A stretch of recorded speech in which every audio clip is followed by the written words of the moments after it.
Okay, today we are going to see the questions of chapter 3 SCV1, chapter rest and motion. And first question for short answers we are going to see. सबसे पहले question देखते हैं. Galileo was punished by the church for teaching that sun is stationary and earth revolves around it. His opponents held the view that earth is stationary and sun moves around it. If the absolute motion has no meaning,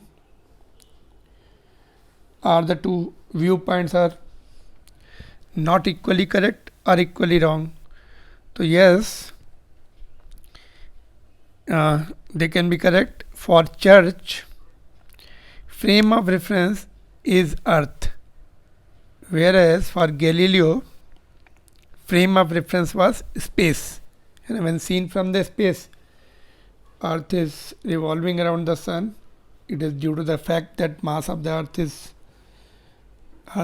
small as compared to sun, and gravitational force on each are equal due to other. Okay, so it depends upon the reference point, the velocity, that the motion can be explained.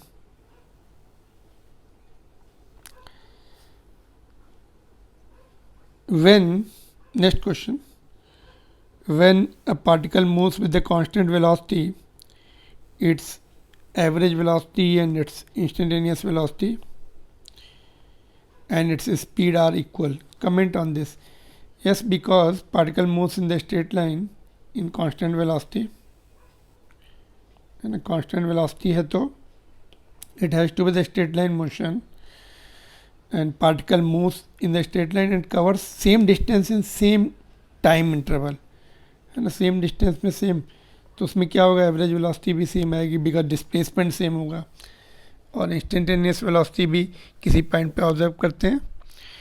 तो suppose you are driving your two wheelers, तुम देखोगे constant velocity speedometer में तुमने constant रखी, metre में देखते जाओ और स्ट्रेट लाइन पाथ फॉलो करो तो वो इंस्टेंटेनियस वेलोसिटी होगी और उसकी स्पीड भी होगी इंस्टेंटेनियस, एंड एवरेज वैल्यूज भी सेम आएंगी. Alright. The next question, car travels at the speed of 60 due north and other at the speed of 60 due east. Due means towards. एक north में जा रही, एक ईस्ट में जा रही. Are the velocities are equal? If no, which one is greater? If you find any of the questions irrelevant, yes, because vectors हैं ये, डायरेक्शन वाली क्वांटिटी है तो उनको कंपेयर नहीं कर सकते, एंड इक्वल नहीं है तो फिर ग्रेटर, नो ऐसा भी नहीं बोल सकते हैं ना, ग्रेटर होगी. They are having the same magnitude but direction is separate, therefore they cannot be compared. We cannot say one is more or other one direction is more or other direction is less, not like that, and because vector quantities and direction wali quantities hai. If ball is thrown vertically upward with the speed 20 meter per second, draw the graph showing the velocity of ball as a function of time. तो देखो जैसे हमने ball को फेंका यहाँ से ऊपर गई, धीरे धीरे स्लो डाउन हो रही और रेस्ट पर आ गई, तो वेलोसिटी टाइम ग्राफ ऐसे आगे गई, धीरे धीरे वेलोसिटी कम हो गई, रेस्ट पर आ गई, उसके बाद डायरेक्शन चेंज हो जाएगी ऐसे, फिर स्पीड पिकअप करेगी एंड अपने इनिशियल पॉइंट पे आ जाएगी. ये जो है इसका इनिशियल पॉइंट दिख रहा है, ऊपर की डायरेक्शन प्लस और नीचे की माइनस, वेलोसिटी है ना. अगर स्पीड होता तो ऐसे नेगेटिव नहीं होती, फिर फर्स्ट क्वाड्रेंट में रहता है.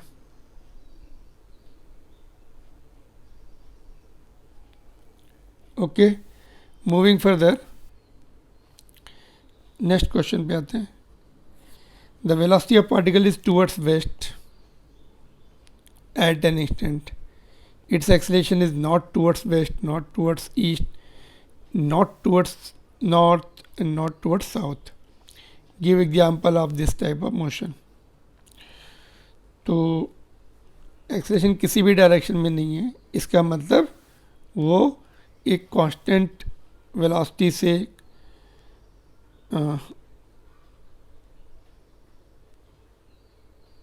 कांस्टेंट उसकी वेलोसिटी है और वेस्ट की तरफ जा रही, चेंज नहीं हो रही, इसलिए एक्सेलेरेशन नहीं है. Car moving with the constant velocity towards west, that's all, है ना. No acceleration required for changing the velocity. Since it is not changing, no acceleration in any direction. At which point on its path projectile has the smallest speed? It is at the highest point where vertical component is velocity is 0. यहाँ पर क्या होता है, vertical, यहाँ पर vertical component, horizontal, vertical थोड़ा छोटा हो जाएगा और वर्टिकल बिल्कुल छोटा हो जाएगा, ओरिजेंटल बचेगा, फिर यहाँ से वर्टिकल जनरेट होगा. ओरिजेंटल सभी में सेम रहेगा. हाईएस्ट पॉइंट पे vertical is not there, vertical component is 0. बाकी जगह पे दोनों कंपोनेंट है in which horizontal is constant, उसके साथ वर्टिकल का वेक्टर एडिशन होगा तो it will be more at other points than at the top. ठीक है. Next one is two particles A and B start from rest and move for the equal time on the straight line. The particle A has an acceleration A for the first half of the total time and 2A for the second half. पहले उसका A है, बाद में बढ़ गया, है ना. The particle B का उसके अपोजिट है, पहले 2 है, बाद में A हो गया. Which particle has covered larger distance? तो इसका देखो ग्राफ पहले देखें. पार्टिकल ए का एक्सेलेरेशन, ये वेलोसिटी है, ये टाइम है, ऐसे बाद में ऐसे हुआ. पार्टिकल बी का पहले ज़्यादा था, स्लोप ज़्यादा है, तो ग्राफ से हम एरिया निकालेंगे तो बी का ज़्यादा आएगा. बट अगर हम इसको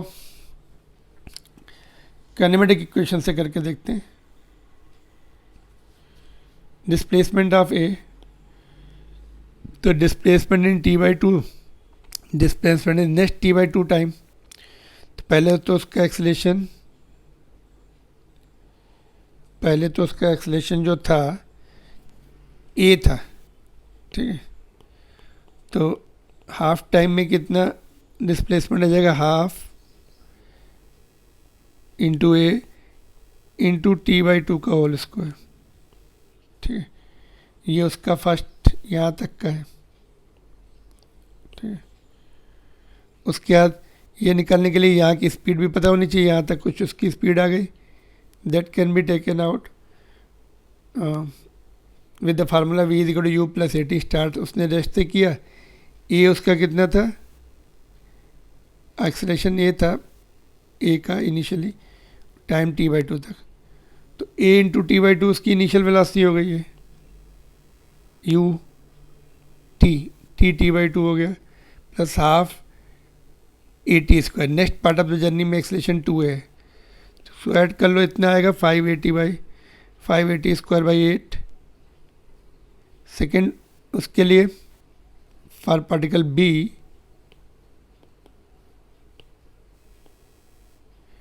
तो हाफ ए टी स्क्वायर, पहले हाफ इंटू एक्सेलेरेशन 2 है इंटू t/2, ये वाला इतना, ये उसका ये इतना पार्ट हो गया.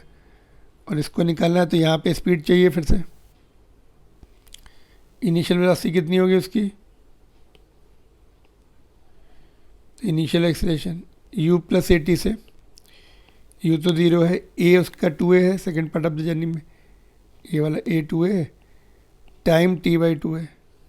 तो ये उसका हो गया इनिशियल वेलोसिटी ए टी आ गया, time t/2 plus half A T square, second part of journey में ए एक्स. ठीक है. देखो second part of the journey में यहाँ पर दोनों में मैं ये second part of the journey U T plus half A T square लिखने दोनों के लिए. उसमें मैंने u निकाल लिया हमने, v is equal to u plus a t से, जो उसका v आएगा वो सेकेंड पार्ट ऑफ जर्नी के लिए u हो जाएगा ना. आ रहा समझ में. तो this is the second part of journey is by the in which u is non zero. ठीक है. यहाँ पे नहीं लिख रहे, यहाँ पे मैंने फार्मूला u इज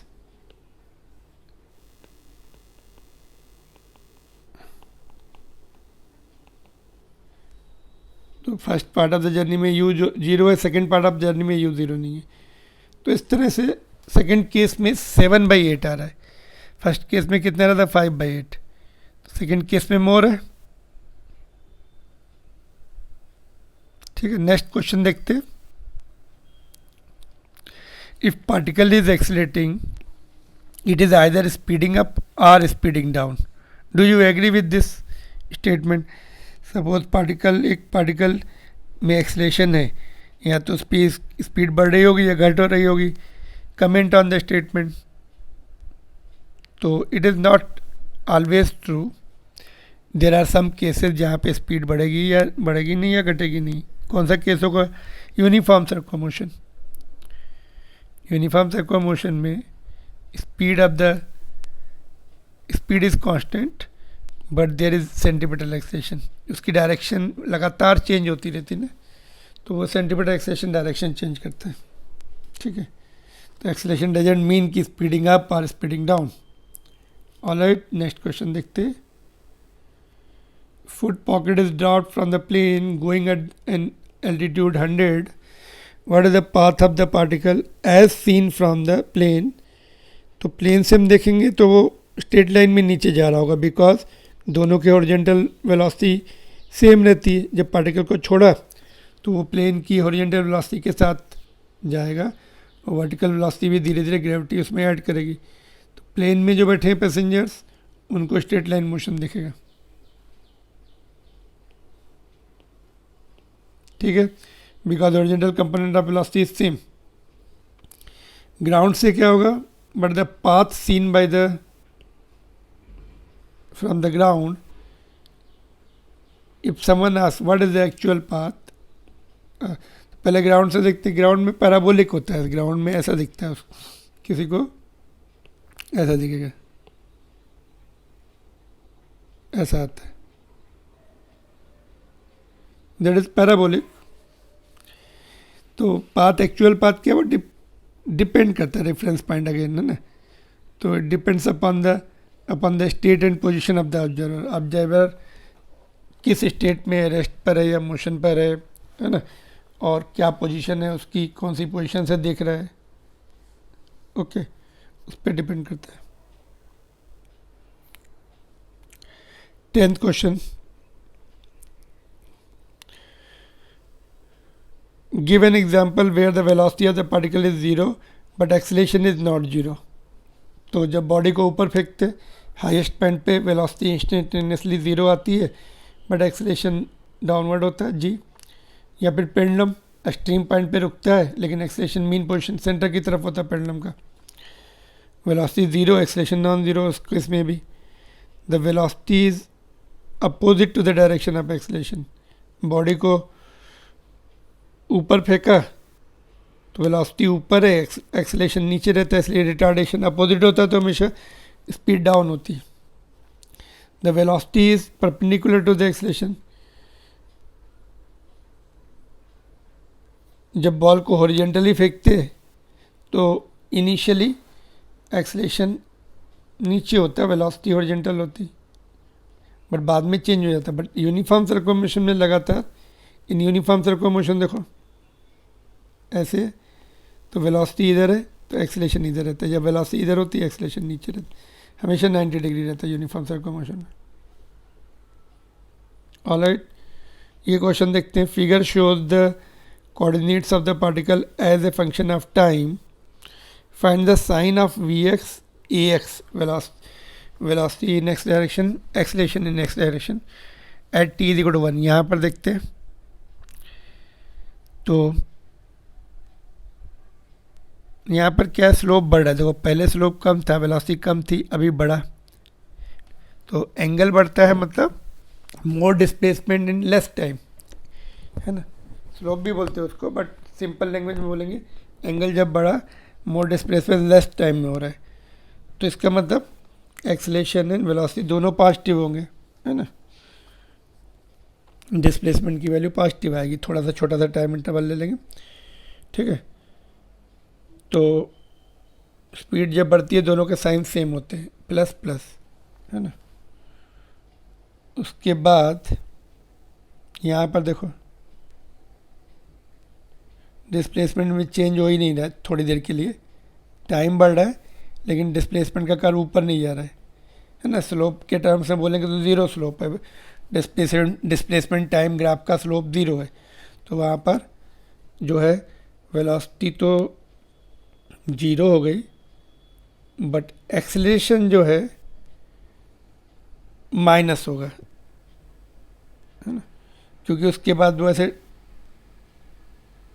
स्लोप ऐसे नेक्स्ट पॉइंट आप उसमें ग्राफ नीचे जा रहा है, तो डिस्प्लेसमेंट आई मीन एक्सेलरेशन उसके बाद जो है नीचे जा रहा है, मतलब वेलोसिटी निगेटिव हो रही है, तो एक्सेलरेशन निगेटिव होगा, तो इसीलिए तो उसको नीचे उसको डायरेक्शन चेंज करके निगेटिव करा पाएगा। वेलोसिटी क्यों निगेटिव हो रही, ऐसे डिस्प्लेसमेंट जो है छोटे से टाइम इंटरवल के लिए डिस्प्लेसमेंट कम हो रहा है। अभी यहाँ से ये पहले इतना था, पहले ये था, अभी नीचे आ रहा है वो, तो डिस्प्लेसमेंट जो है डिक्रीजिंग। सपोज़ यहाँ पर से 10 सेंटीमीटर है और यहाँ पर 9 है, तो फाइनल पोजीशन 9 माइनस 10 माइनस 1 आएगा डिस्प्लेसमेंट, तो डिस्प्लेसमेंट निगेटिव तो वेलोसिटी निगेटिव, है ना।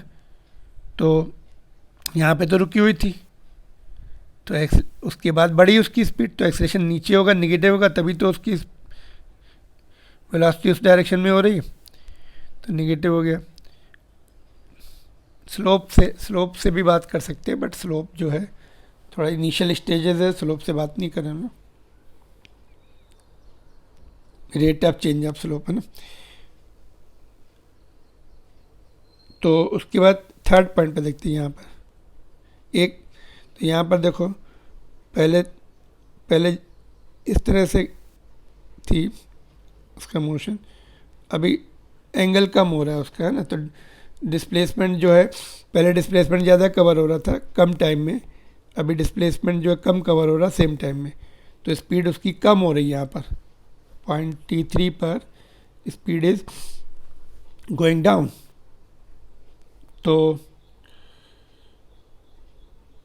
और नेगेटिव स्लोप है, ऐसे डिस्प्लेसमेंट नेगेटिव हो रहा है नेक्स्ट मोमेंट पे, तो स्पीड तो नेगेटिव है स्लोप से, है ना।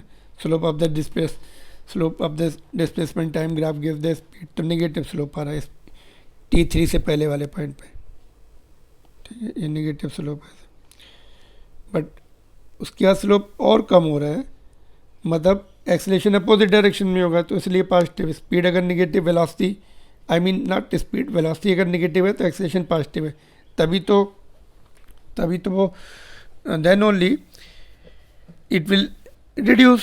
अपोजिट डायरेक्शन में एक्सेलरेशन होता है तो इसलिए रिड्यूस करेगा। और ग्राफ जो है देखो ऐसे हॉरिजॉन्टल टाइम एक्सिस के पैरेलल हो रहा है, जब टाइम एक्सिस के पैरेलल की तरफ होता है तो स्पीड डाउन होती है ना। टाइम एक्सिस से जब परपेंडिकुलर की तरफ एंगल बढ़ाता है वो अपना, तो स्पीड बढ़ती है ना। जैसे हॉरिजॉन्टल हो गया, यहाँ पे स्पीड 0 है, थोड़ी देर के बाद इसमें भी अगर हॉरिजॉन्टल हो गया तो 0 हो जाएगी, यहाँ पे भी 0 ही थी ऑलमोस्ट, है ना। तो जब graph is approaching parallel to the time axis, it is decreasing, speed is decreasing, velocity is decreasing, है ना। And it is when approaching perpendicular to it is velocity is increasing.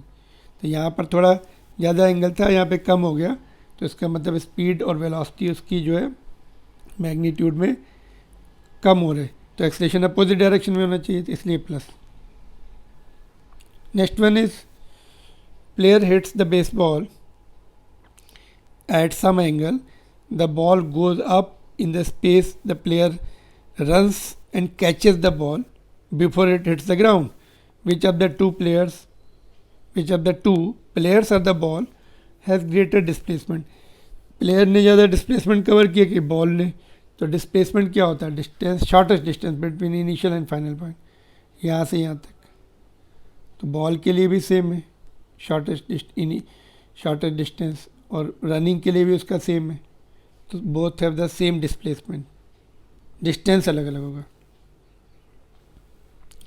The increase in the speed of car is proportional to the additional petrol put into the engine. It is possible to accelerate the car without putting the more petrol or less.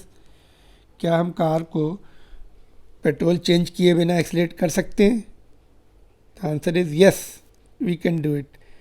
Uniform circular motion, constant speed से घुमाओ road पर circular path में, तो speed constant है तो petrol change नहीं होगा, but there will be acceleration, है ना। डायरेक्शन चेंज हो रही तो एक्सेलेरेशन तो होगा, तो एक्सेलेटेड मोशन में हम बिना पेट्रोल बढ़ाए घटाए चला सकते हैं। तो that has to be with circular path में with constant speed.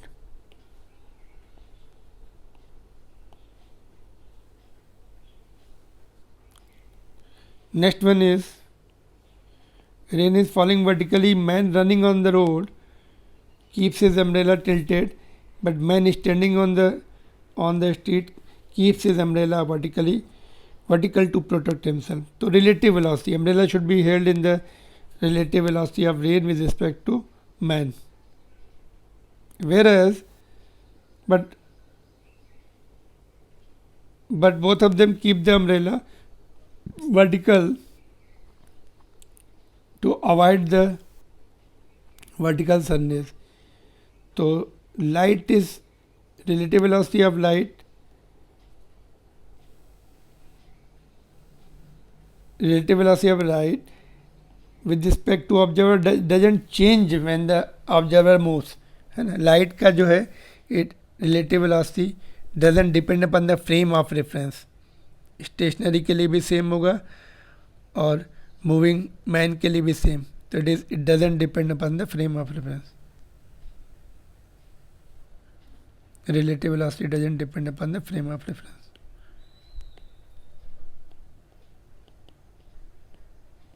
Light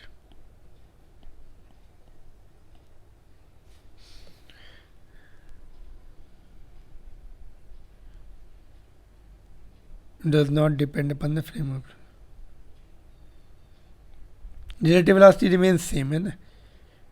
velocity of light doesn't depend upon the frame of reference. Velocity of light does not depend upon the frame.